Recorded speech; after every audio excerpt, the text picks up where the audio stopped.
This recipe is available in Marathi as well as English. For English, see the description below the video to see the ingredients and procedure to follow. Thank you. आला भोगीचा हा सण, घेऊया आनंद सर्वजण. रसाळ उसाचे पेर, हुरडा तुरी आणि bore. वांगे गोंडस गोमटे, टपोरे मटार पावटे. हिरवा हरभरा तरारे, गुलाबी थंडीचे शहारे. आला भोगीचा हा सण, घेऊया आनंद सर्वजण. हिरव्या गार त्या भाज्या, पिटते डोळ्यांचे पारण. गुलाबी रसरशीत गाजर, बाजरीची तिळदार भाकर. वरती लोण्याचा गोळा, जिभेवर रसवंती सोहळा. भाजीची ती चवच न्यारी, खाऊनी तृप्त होई मन. आला भोगीचा हा सण, घेऊया आनंद सर्वजण. सुंदर दिसे सौख्याचे सुगड, पूजेत आहे त्याला मान. करुणी हळदी कुंकू सोहळा, देऊ सुवासिनीला वान. सारे मिळून फेर धरा, करूया भोगीचा सण साजरा. आला भोगीचा हा सण, घेऊया आनंद सर्वजण. सारे मिळून फेर धरा, करूया भोगीचा सण साजरा. करूया भोगीचा सण साजरा. करूया भोगीचा सण साजरा.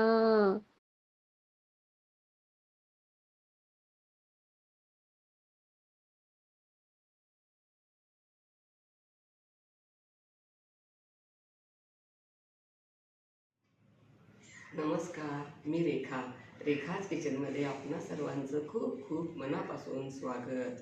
नवीन वर्षातील म्हणजेच जानेवारी महिन्यातील पहिला मराठी सण म्हणजे मकर संक्रांत.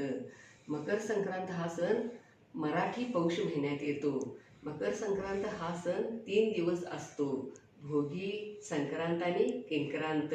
तर आज आपण भोगी या सणाबद्दल माहिती, भोगीचे महत्त्व, भोगीबद्दल असणारी एक पौराणिक कथा, भोगी सण कसा साजरा करतात आणि आम्ही आमच्याकडे भोगी सण कसा साजरा करतो, पूजा अर्चा, नैवेद्य यासाठी कोणकोणत्या गोष्टी लागतात, हे सर्व आपण आज या पहिल्या भागात जाणून घेणार आहोत. आणि 2026मध्ये मकर संक्रांत कधी आहे आणि कशी आली आहे हे जाणून घेणार आहोत. भोगी सणाचे एक वैशिष्ट्य म्हणजे त्या दिवशी केली जाणारी मिक्स भाजी. त्या दिवशी केलेल्या मिक्स भाजीची चव स्वादिष्ट आणि रुचकर लागते. तशी मिक्स भाजी पुन्हा कितीही वेळा केली तरी भोगीच्या दिवशी जशी चव लागते तशी लागत नाही. भोगीच्या दिवशीच्या मिक्स भाजीची चव अनोखीच असते आणि अफलातून लागते. या अगोदर आपण 30व्या एपिसोडमध्ये तीळ लावून बाजरीची भाकरी आणि 31व्या एपिसोडमध्ये भोगीची मिक्स भाजी कशी करायची हे पाहिले आहे. आणि असे म्हणतात की जो न खाई भोगी तो सदा रोगी, पण मी तर असे म्हणते की जो खाईल भोगी तो सदा राहील निरोगी. आपणा सर्वांना माझ्याकडून भोगी सणाच्या प्रेमपूर्वक मनापासून खूप खूप शुभेच्छा. व्हिडिओच्या सुरुवातीला जे गाणं गायलं आहे त्याचे शब्द मी रचले आहेत आणि गायलं देखील मीच आहे. तर ते गाणे तुम्हाला कसे वाटले तुम्ही मला कमेंटमध्ये जरूर सांगा. व्हिडिओ शेवटपर्यंत बघा म्हणजे सर्व माहिती व्यवस्थित समजेल. आणि 26व्या एपिसोडमध्ये तिळाची चटणी, 27व्या एपिसोडमध्ये तिळाच्या वड्या, लाडू, 82व्या एपिसोडमध्ये तीळ पापडी कशी करायची हे पाहिले होते. तेव्हा आपण आयुर्वेदिकदृष्ट्या तिळाचे आपल्या शरीराला कोणकोणते फायदे होतात हे जाणून घेतले आहे.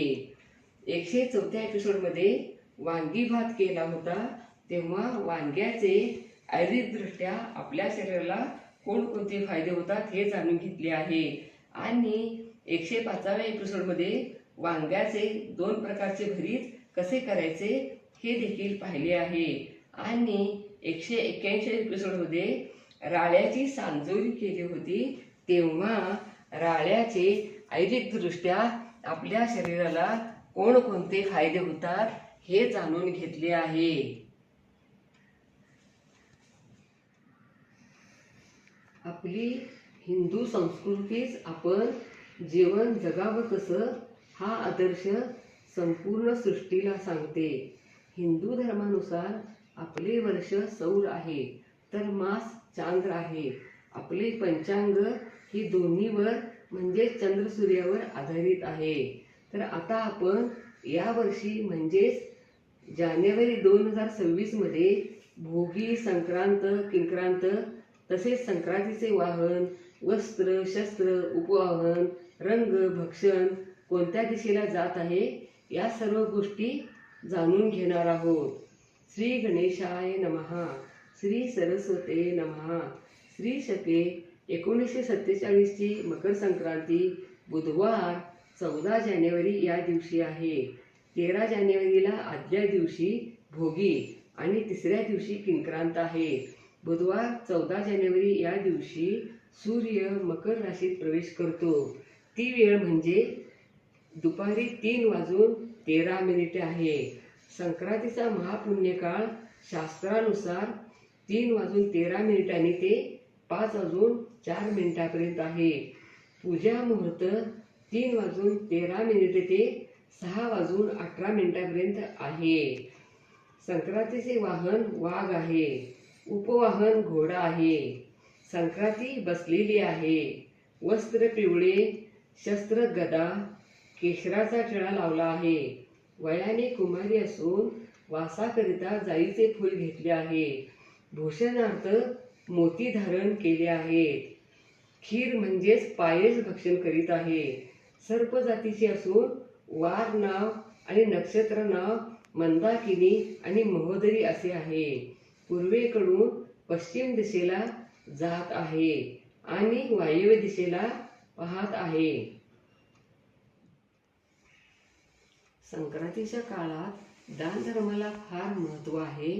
कसे ते आता आपण जाणून घेऊया.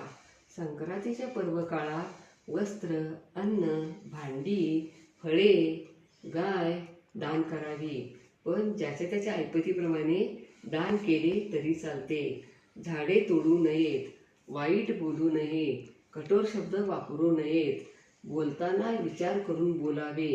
संक्रांतीने पिवळे वस्त्र परिधान केले आहे तर आपण पिवळ्या रंगाची साडी, विशेषतः सुहासिनींनी फुलं, गजरा, बांगड्या, पिवळ्या रंगाच्या वस्तू वापरायच्या नाहीत असे शास्त्र सांगते. संक्रांतीने ज्या ज्या वस्तू परिधान केल्या आहेत त्या आपण सर्व वर्ज्य करायच्या असतात. या दिवसात नदीमध्ये पवित्र स्नान करायला देखील महत्त्व आहे. गंगा, भागीरथी, यमुना या नदीमध्ये स्नान करणे चांगले. परंतु आपल्या भागात जी नदी असेल तिथे स्नान केले तरी चालते. आणि आपणास हे शक्य नसेल तर आंघोळ करताना पाणी मस्तकावर ओतत जय गंगे भागीरथी असे म्हणत नामस्मरण करायचे. यामागे एक कारण आहे. आपले शरीर हे पंचतत्वापासून बनलेलं आहे. आता आपण भोगीच्या पूजेसाठी कोणकोणत्या गोष्टी लागतात त्या जाणून घेऊया. गणपती, सरस्वती आणि लक्ष्मी यांच्या मूर्ती नसतील तर फोटो ठेवला तरी चालतो. 5 सुगड, 1 पणती, पाट किंवा चौरंग, वस्त्र, तांदूळ, धुपारती, घंटी, निरांजन, समई, तेलवाती, तुपातल्या फूलवाती, हळदी कुंकू, अक्षता, फुले, तीळ आणि गूळ, रांगोळी. हा व्हिडिओ मी अगोदर करत असल्यामुळे यातील पूजेसाठी लागणाऱ्या काही गोष्टी मी इथे ठेवल्या नाहीत. उसाचे कर्वे, ओला हरभरा, ज्वारीचे कणीस, गव्हाच्या लोंब्या किंवा गहू, गाजर, काकडी, मटार, वाल म्हणजेच पावटा, घेवडा, वांगी, बोरं, भुईमुगाच्या शेंगा, तुरीच्या शेंगा, ओल्या पातीचा कांदा, शेंगदाणे हे सर्व पूजेसाठी वापरायचे. शेंगदाण्याची शेंगा पूजेला वापरायच्या आणि ह्या सर्व भाज्या मिळूनच मिक्स भाजी करायची आणि त्यामध्ये शेंगदाणे वापरायचे. तुमच्याकडे ज्या ज्या भाज्या उपलब्ध असतील त्या त्या भाजीसाठी वापरल्या तरी चालते. राळ्याचे तांदूळ, मूग डाळ आणि बाजरी, भाकरीसाठी बाजरी आणि राळ्याचे तांदूळ, मूग डाळ खिचडीसाठी वापरायचे. आता आपण भोगी हे का नाव पडले ते जाणून घेऊया. भोगी हा शब्द भुंज या धातूपासून बनला आहे. भोगी या शब्दाचे 2 अर्थ निघतात.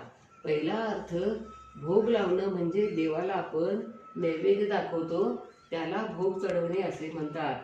आणि दुसरा अर्थ भोग घेणं म्हणजे उपभोगणं. भोग घेण्याची विकृती वाढली की प्रकृती बिघडून भोग वाढतो त्याला भोगी म्हणतात. आणखीन एक अर्थ म्हणजे खाणे किंवा उपभोगणे. आनंदाचा, उपभोगाचा हा सण आहे. या दिवशी इंद्रदेवाची पूजा केली जाते आणि आठवण काढली जाते. इंद्र हा आनंदाचा, उपभोगाचा प्रतीक आहे. भोगीच्या दिवशी शेतात भरपूर पीक यावे आणि वर्षानुवर्षे ही पिकं पिकत राहावी अशी इंद्रदेवाला प्रार्थना केली जाते. या दिवशी वाईट गोष्टींचा त्याग केला जातो. आता आपण भोगी हा सण महत्त्वाचा आहे तितकेच त्याचे महत्त्व हे खास आहे. कसे ते जाणून घेऊया. आपला देश कृषीप्रधान आहे. थंडीचे दिवस असतात. शेतात नवीन पिकांना बहरही आलेला असतो. त्यामुळे थकलेल्या शेतकऱ्याला थोडासा विसावा मिळतो. घरातही आनंदाचं, उत्साहाचं वातावरण असते. या मोसमात शेतात ताज्या हिरव्यागार सर्व प्रकारच्या भाज्या येतात. गुलाबी थंडीही असते. या थंड वातावरणात भूकही वाढते आणि पचनशक्तीही वाढते. उष्ण गोष्टी खाल्ल्या जातात. तिळाचा आणि गुळाचा वापर आहारात चविष्ट पद्धतीने केला जातो. मटार, पावटा, घेवडा, काकडी, ओल्या तुरीचे दाणे, गाजर, बोरं, वांगी, ओला हरभरा, बीन्स, ओला कांदा, शेंगदाणे हे सर्व एकत्र करून मिक्स भाजी करतात. गरमागरम गोष्टी, चवदार भाज्या खाणं शरीराला फायदेशीर ठरते. म्हणूनच थंडी आणि भोगी या सणाचं औचित्य साधून अशी मिक्स भाजी केली जाते. निसर्गाने या सर्व गोष्टी आपल्याला मुबलक प्रमाणात दिल्या आहेत. हळद घालून राळ्याच्या तांदळाची खिचडी करतो. या सर्वांमध्ये आपले शरीरशास्त्र देखील आहे. काही ठिकाणी या सणाला भाकड मास देखील म्हणतात आणि मिक्स भाजीला काही ठिकाणी खेंगाड बेंगाड असेही म्हणतात. भोगी हा निसर्गाच्या विपुलतेचा उत्सव आहे. आता आपण भोगी या सणाला आयुर्वेदामध्येही महत्त्व आहे. कसे ते जाणून घेऊया. कृषीप्रधानता, पर्यावरण आणि सूर्याचं संक्रमण यांचा मकर संक्रांत भोगी हा सण आहे. मानवी जीवनाशी संबंधित, माणसाच्या शरीराशी संबंधित आहे. या मासाला भाकड मासही म्हणतात. या मासाचे पुण्य आणि त्याचा स्वामी गुरु हा विरक्ती वाढविणारा असल्यामुळे या मासात शुभकार्ये केली जात नाहीत. थंडीच्या दिवसात त्वचा रुक्ष, कोरडी होते. त्यामुळे तीळ गरम पाण्यात टाकून आंघोळ करतात. कारण गरम पाण्यात तीळ टाकल्यामुळे तिळाचे तेल पाण्यात उतरते आणि बाजारातही तिळाचं तेल मिळते. तेही थंडीच्या दिवसात या महिन्यात शरीराला लावून अभ्यंग स्नान केले तर आपली त्वचा मृदू मुलायम होते. यामुळे या सणाला तिळगुळाला प्राधान्य दिले आहे. बाजरी, तीळ, राळ्याचे तांदूळ उष्ण असतात। भोगीच्या दिवशी यापासून आपण जेवण करतोच, पण थंडीच्या दिवसात दररोजच असा आहार घ्यावा। म्हणूनच या मासाला आयुर्वेदामध्येही खूप महत्त्व दिले आहे। आता आम्ही आमच्याकडे पारंपरिक पद्धतीने भोगी हा सण कसा साजरा करतो आणि पूजा अर्चा नैवेद्य कसा असतो हे जाणून घेऊया। मकर संक्रांतीतील पहिला दिवस म्हणजे भोगी। तर या दिवशी सडा रांगोळी करून तीळ मिश्रित पाण्याने किंवा तिळाचे तेल किंवा तिळाचे उटणे लावून अभ्यंग स्नान करून नंतर उंबरठ्याची हळदी कुंकू फूल वाहून पूजा करतो। या दिवशी उंबरठ्याची पूजा करणे महत्त्वाचे असते। नंतर सूर्याची पूजा करतो, नंतर देवपूजा करतो, नंतर मातीचे सुगड ज्याला आमच्याकडे आम्ही बोळकी किंवा लोटकी म्हणतो ती घेऊन स्वच्छ पाण्याने धुवून पुसून घेतो। काही जण याला खण देखील म्हणतात। ही लोटकी तुटलेली फुटलेली वगैरे घ्यायची नाहीत, हे महत्त्वाचं आहे। आता हल्ली बाजारात रंगीत डिझाईन केलेली सुगड मिळते। आम्ही आमच्याकडे अशी डिझाईन केलेली रंगीत सुगड पूजेसाठी वापरतो। सर्व प्रकारच्या भाज्या, तिळगुळ, पूजेचे साहित्य घेतो।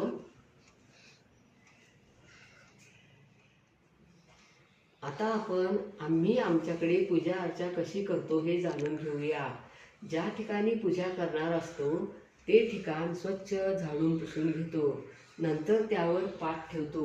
पाटाभोवती रांगोळीने किंवा फुलांनी रांगोळी काढतो। नंतर पाटावर रंगीत वस्त्र अंथरून त्यावर 5 ठिकाणी तांदळाची लहान रास करतो। नंतर तेलाचा किंवा तुपाचा दिवा लावतो। नंतर लक्ष्मी, सरस्वती, गणपती यांची विधिवत पूजा करतो। नंतर लोटक्याला 5 ठिकाणी हळदी कुंकवाचे नाम ओढून काठालाही हळदी कुंकू लावतो। नंतर तांदळाच्या राशीवर लोटकी ठेवतो। नंतर लोटक्यामध्ये सर्व प्रकारच्या भाज्या घालतो। उसाचे कर्वे, गव्हाच्या लोंब्या, ज्वारीचे कणीस घालतो। जर गव्हाच्या लोंब्या आणि ज्वारीचे कणीस नसले तर गहू किंवा ज्वारी घालतो। पणतीमध्ये तीळ भरून ठेवतो।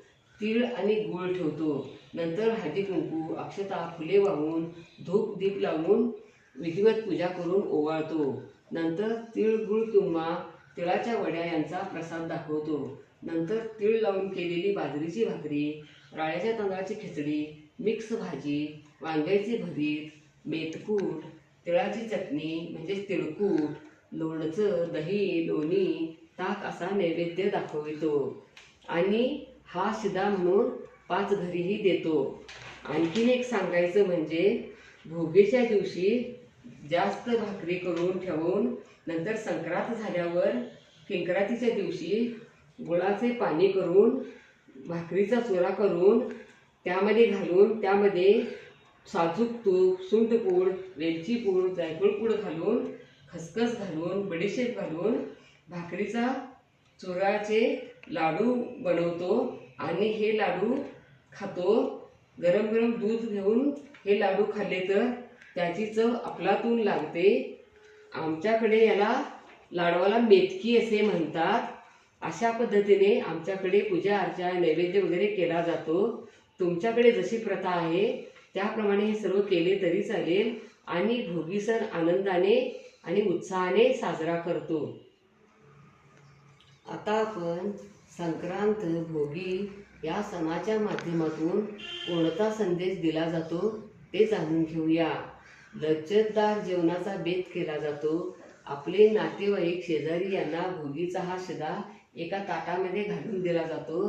तर यामुळे काय होते तर नातेसंबंध, प्रेम, आपुलकी वाढते। समाजामध्ये एकमेकांविषयी प्रेम भावना वाढते। माणसांच्या परस्पर संबंधामध्ये स्नेह, माधुर्य यावे असा संदेश या सणाच्या माध्यमातून दिला जातो। भोगी संक्रांत हा पारंपरिक सण आहे। हा सण महाराष्ट्र, कर्नाटक, तेलंगणा, आंध्र, तामिळनाडू येथे खूप धूमधडाक्याने साजरा केला जातो। प्रत्येक प्रांतात त्यांच्या परंपरेनुसार हा सण साजरा केला जातो। तुम्ही तुमच्याकडे कशा पद्धतीने साजरा करता त्या पद्धतीनेच केला तरी चालतो।